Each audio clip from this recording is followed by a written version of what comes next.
धृतराष्ट्र आँख से अंधे थे, लेकिन आँख से अंधे होने पर वासना नहीं मिट जाती है। काश उद्धव जी ने धृतराष्ट्र का ख्याल किया होता तो आंखें खोलने की जरूरत नहीं पड़ती।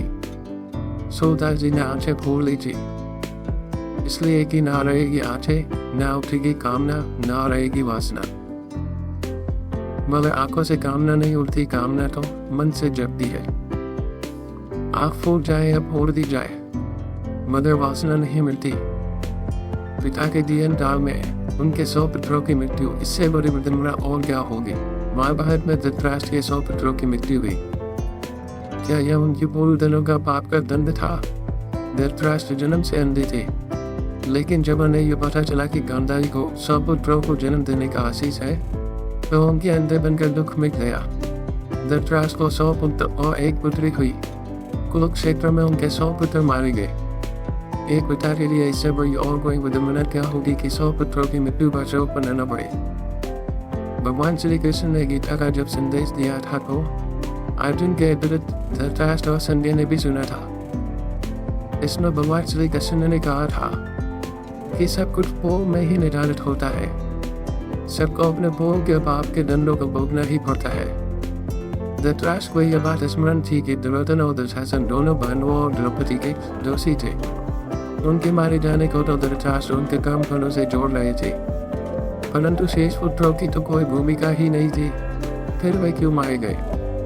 जब यह प्रश्न धृतराष्ट्र को गचोता था, महाभारत युद्ध समाप्त होने पर धृतराष्ट्र ने श्री कृष्ण जी से पूछा, मैं अंधा पैदा क्यों हुआ?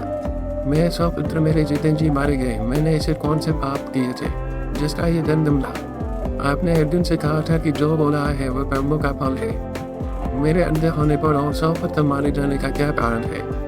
मुझे ये बताइए, मेरे पुत्रों की मृत्यु की पीड़ा से उबरने में ये काम आएगा। श्री कृष्ण जी ने कहा, महाराज धृतराष्ट्र, आपने सही सुना, कर्मों का फल भोगना ही पड़ता है, उसमें किसी का छूट नहीं है। राजा और सम्राटवान दोनों को ही कर्मों का फल भोगना ही पड़ता है। ईश्वर उन्हें सम्राटवान बना दी है तो उनसे ज्यादा जिम्मेदार होने की चिंता रखती है। कुछ पाने के लिए कुछ देना ही पड़ता है न महाराज। आप इस जन्म में राजा हैं, पिछले जन्म में भी राजा थे, पर आपने कई पाप कर्म किए। धृतराष्ट्र अधीर हो गए और बोले, हे माधव, मैंने इस जन्म में जो किया वह मेरे सामने है। एक राजा और बड़े परिवार का मुखिया होने पर मुझे यही उचित लगा, लेकिन पूर्व जन्म का ऐसे जानने का उत्सुक हूँ। कृपया वह ऐसे बताइए कि ऐसा कौन सा पाप हुआ जो मैं अंधा हुआ और 100 पुत्र गवाए। भगवान श्री कृष्ण जी ने धृतराष्ट्र को पूर्व जन्म की याद दिलाने शुरू की। भगवान श्री कृष्ण जी बोले, आप पूर्व जन्म में एक राजा थे। आपके राज्य में एक तपस्वी ब्राह्मण रहते थे। ब्राह्मण के पास एक अंशों का जोड़ा था। उस ब्राह्मण के 4 बच्चे थे। ब्राह्मण को अंशों से अपने बच्चों की तरफ प्यार था। एक बार ब्राह्मण को तीर्थ यात्रा पर जाना था, लेकिन हंसों के बच्चों के कारण वह तीर्थ यात्रा पर नहीं जा पा रहे थे। उसने अपनी चिंता एक साधु को बताई। साधु ने कहा, तीर्थ यात्रा पर हंसों को बादल बताकर हंसों का अगला जन्म क्यों खराब करते हो? राजा प्रजा का पालक होता है, तुम और तुम्हारे हंस दोनों राजा की प्रजा हो। अतः हंसों को राजा के संरक्षण में रखकर तुम तीर्थ यात्रा पर निकल जाओ। आप एक प्रजा पालक राजा थे, इसलिए ब्राह्मण को यह बात समझ आ गई। वह आपके पास आया और अपनी सारी परेशानी कह सुनाई। आपने ब्राह्मण की तीर्थ यात्रा से लौटने तक हंसों के संरक्षण का दायित्व संभाल लिया। ब्राह्मण हंसों को आपके पास रखकर तीर्थ यात्रा पर निकल गया और हंसों को तालाब में पलने दिया। आपको एक दिन मांस खाने की थी हुई इच्छा हुई। आप उस समय अपने महल के बाग में घूम रहे थे। आपकी नजर हंसों पर पड़ गई। आपने स्वतः सब जीवों का मांस खाया है, पर हंसों का मांस नहीं खाया। इसका स्वाद कैसा होता है? आप ये सोच रहे थे और आपकी मांस खाने की इच्छा तीव्रता से बढ़ने लगी। यह जब आकाष्ठा पर पहुंच गई और आप खुद को नहीं रोक पाए। आपने हंसों के 2 बच्चे भून कर खा ली। उसका स्वाद आपकी जीवा पर लग गया। अब आपने एक एक कर हंसों के 100 बच्चे खा लिए और हंस संतानहीन होकर मर गया। 23 साल बाद ब्राह्मण तीर्थ यात्रा से लौटा और आपके पास आए। उसने आपसे अपने हंसों के बारे में पूछा, जो कि आपकी लोग की बलि चढ़ चुके थे।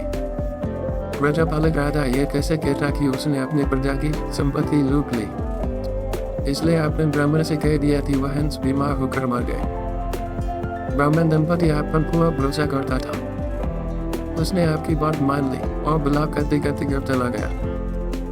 महाराज धृतराष्ट्र, आपने अंशों को खाकर और झूठ बोलकर बहुत बड़ा अपराध किया। आपने तीर्थ यात्रा पर गए उस ब्राह्मण के साथ विश्वासघात किया है जिसने आप पर इतना भरोसा किया। आपने पिता की संपत्ति को लूट कर राम धर्म कभी नहीं निभाया। अंशों के 100 बच्चों को बोन कर खा गए जो आपके प्रजा की अमानत थी। इस प्रकार आपने असहाय जीवों का वध किया जो आपके पास आश्रय के लिए आए थे। यह बहुत बड़ा पाप है आनंद। इस घोर महापाप का दंड मिला। जैसे आपने अपने जीवा की लालच में आकर हंसों के 100 बच्चों को मार दिया, वैसे आपके 100 पुत्रों की मृत्यु जीवा की लालच के कारण हुई। उनकी भी जीवा उद्दंड थी। ब्राह्मण ने आंखें मूंद कर विश्वास किया और आपने विश्वासघात किया और आज धर्म को भी बंद किया। इसलिए आप अंध पैदा हुए और आज कार्य में भी विफल व्यक्ति रहे। कृष्ण जी कहते हैं सबसे बड़ा छल है विश्वासघात। कथाचार। श्री कृष्ण जी कहते हैं पराया धन और बाह्य वस्तु पर जो लोग लालच के कारण विश्वासघात करते हैं उनको पाप का फल भोगना ही पड़ता है। दोस्तों, आपको ये वीडियो कैसी लगी मुझे कमेंट करें, वीडियो को लाइक और चैनल को सब्सक्राइब करें।